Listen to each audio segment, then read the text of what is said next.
Bonjour à tous. Du coup, je vais continuer sur la lancée du talk juste d'avant. Je vais vous parler aussi de déploiement Elixir. Donc, je m'appelle Brian, je bosse chez Job Teaser et nous sommes en train en ce moment justement de déployer une application Elixir.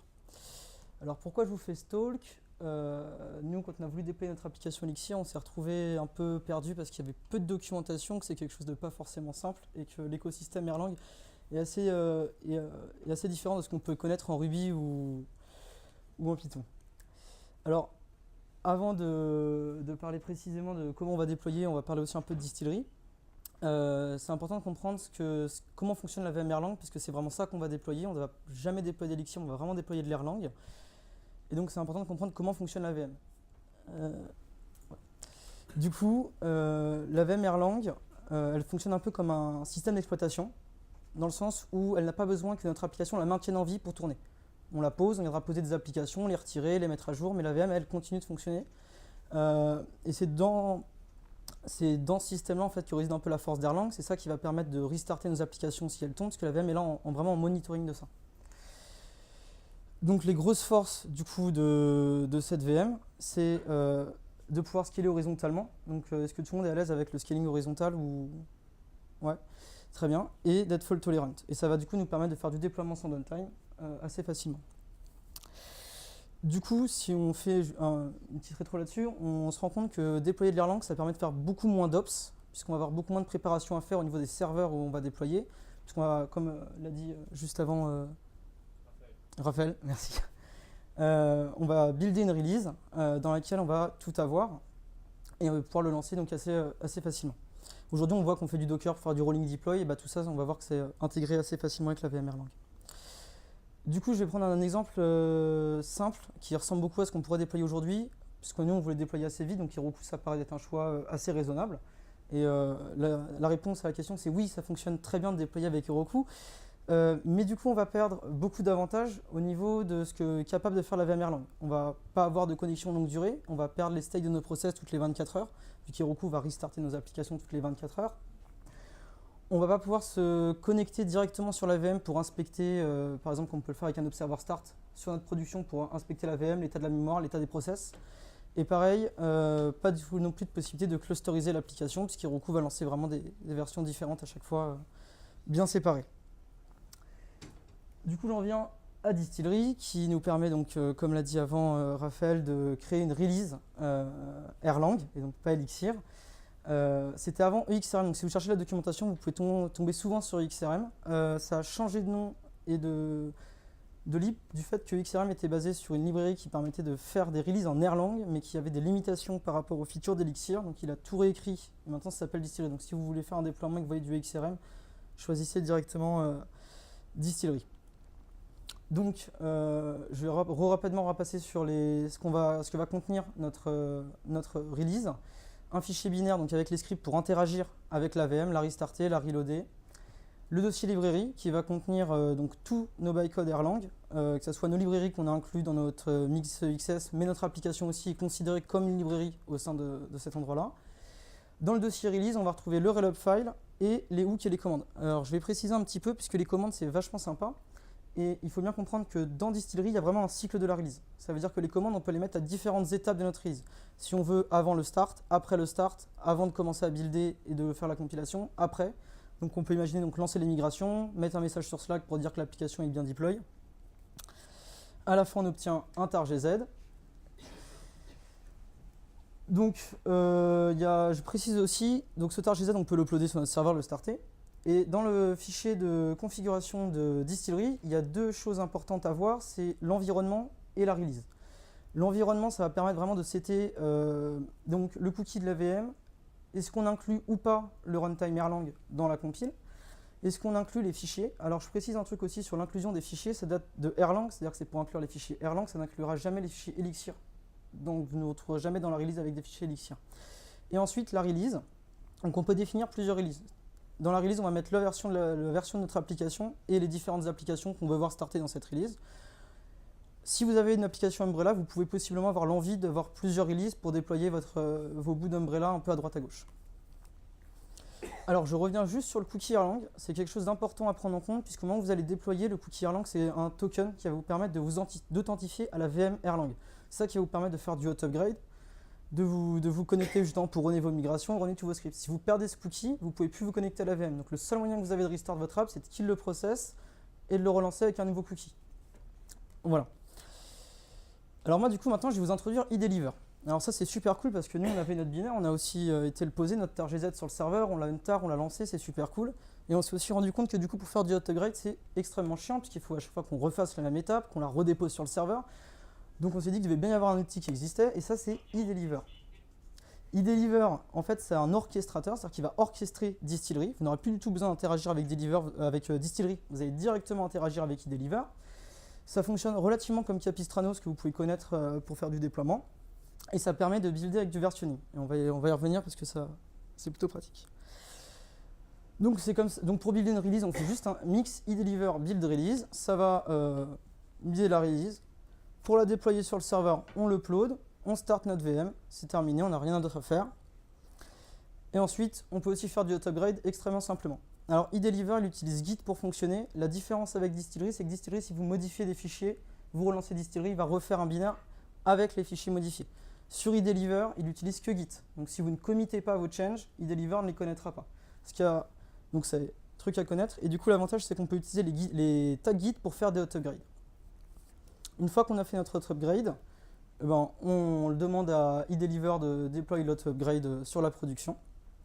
Sauf que le hot upgrade, ça ne fonctionne pas toujours, puisqu'on peut avoir des cas où effectivement on va vouloir garder l'état de nos process, chose qui ne sera pas faite avec du hot upgrade si on a du WebSocket par exemple. Du coup, on peut quand même fallback assez facilement avec la VM Erlang, et vu que c'est une VM, on peut la restart, donc il suffit juste d'avoir deux backends, et on revient à des techniques qu'on connaît sous le nom de Blue-Green Deployment ou Hot Cold Deployment, c'est-à-dire on garde une VM avec l'ancienne version, on upload notre nouvelle version, on la restart, on restart la deuxième ensuite après, une fois que la première a fini d'être levée, comme ça on n'a rien perdu. Et là, comment on fait pour rollback? Et bien le rollback c'est une upgrade. Si on peut passer de la version A à la version B, on pourra toujours passer de la version B à la version A. Donc si vous voulez faire un rollback, très simplement, vous allez pouvoir faire une upgrade aussi. Chose importante à comprendre aussi, c'est si vous avez des hooks Distillery pour par exemple lancer les migrations au starting de votre app, que vous passiez de la version A à B ou de la version B à A, lui il va continuer à faire un up sur vos migrations. eDeliver vous permet de patcher ça, puisqu'eDeliver du coup il a déjà un système embed pour runner les migrations. Donc c'est une commande à lancer, qui n'est du coup pas un hook ou une commande dispo au moment du build. Alors je vous propose de vous faire une petite démo. Il y a une chose que je ne vous ai pas dite, c'est que si vous buildez votre version avec Distillery sur Mac, ça ne va pas fonctionner. Pour la poser sur Linux, ça ne fonctionnera pas. Du coup, il faut bien savoir que quand vous allez faire votre release, il faut être sur l'OS qui va vers la release. Merci.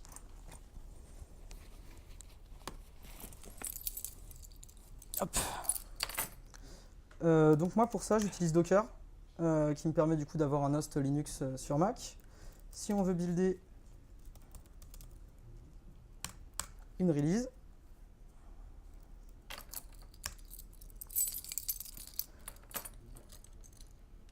tac. Donc pareil, il va totalement orchestrer Distillery, vous n'allez pas du tout vous occuper de Distillery.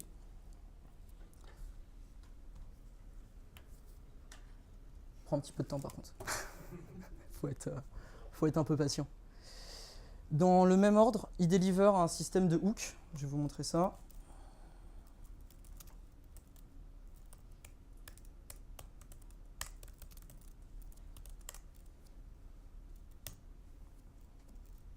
Là.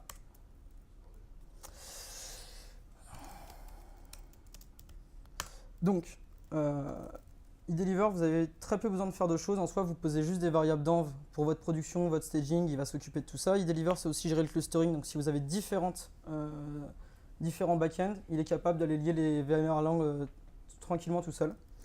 Et après, vous avez donc en fait par exemple, pre-Erlang clean compile. Et donc, il va y en avoir avant le deploy, après le deploy, pendant le build, après le build, justement pour runner par exemple le digest de Phoenix pour avoir les assets. Donc, si je reviens, ça devrait être fini. Donc là, je peux faire un mix eDeliver deploy la release en production. Donc là, il va tout simplement juste poser le tar GZ, l'unpacker, le mettre au bon endroit pour que au reloading ou au starting de la VM, il prenne la bonne version.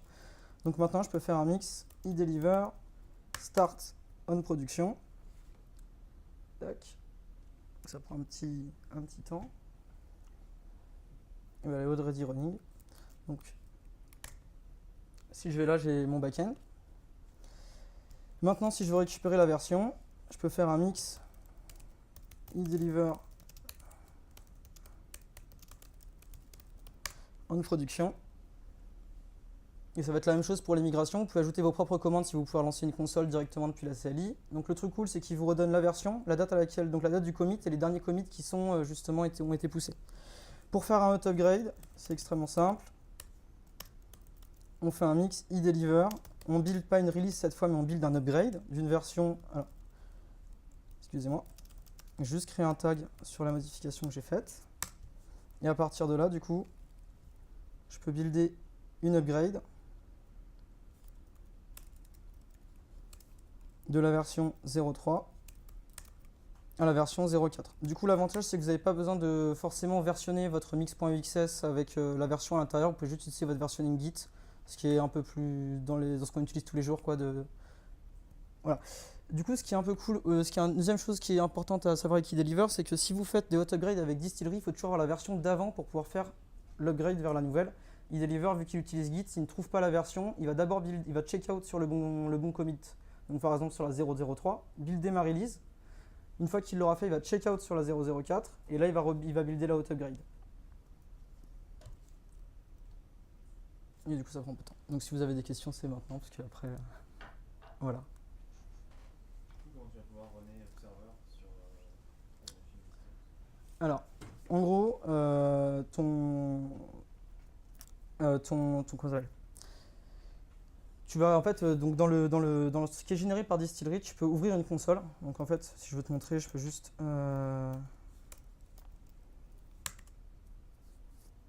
c'est un Digital Ocean, je précise. Je me connecte pas en route. En fait, dans ton deploy, donc ça c'est ta release, tu vois, si tu regardes ton binaire, voilà, donc tu vois, tu as toutes ces commandes qui sont disponibles. Et en fait, tu peux lancer une console. Donc là, si je fais console, voilà. Excuse-moi, c'est pas console. En fait, c'est gros, je ne vois rien sur mon écran. Il est où? Non, c'est. Ouais, normalement, c'est console, c'est bizarre qu'ils le prennent pas. Bon, mais enfin. Donc c'est remote console dans ces cas-là.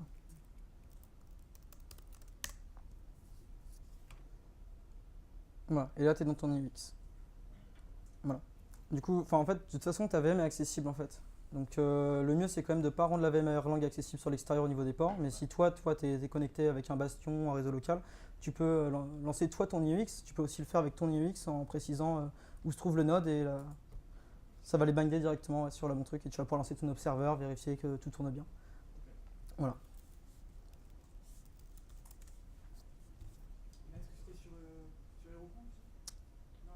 Non, c'est pas sur Heroku, parce que ce que je disais justement, c'est qu'avec Heroku, c'est pas possible de faire ça en fait. Parce que Heroku isole tous ces process, donc quand tu vas faire rajouter des dinos, même quand tu vas essayer de te connecter et de runner une console, du coup, il va te lancer une nouvelle version de l'application. Du coup, en fait, tu ne pourras pas interagir avec tes process actuels.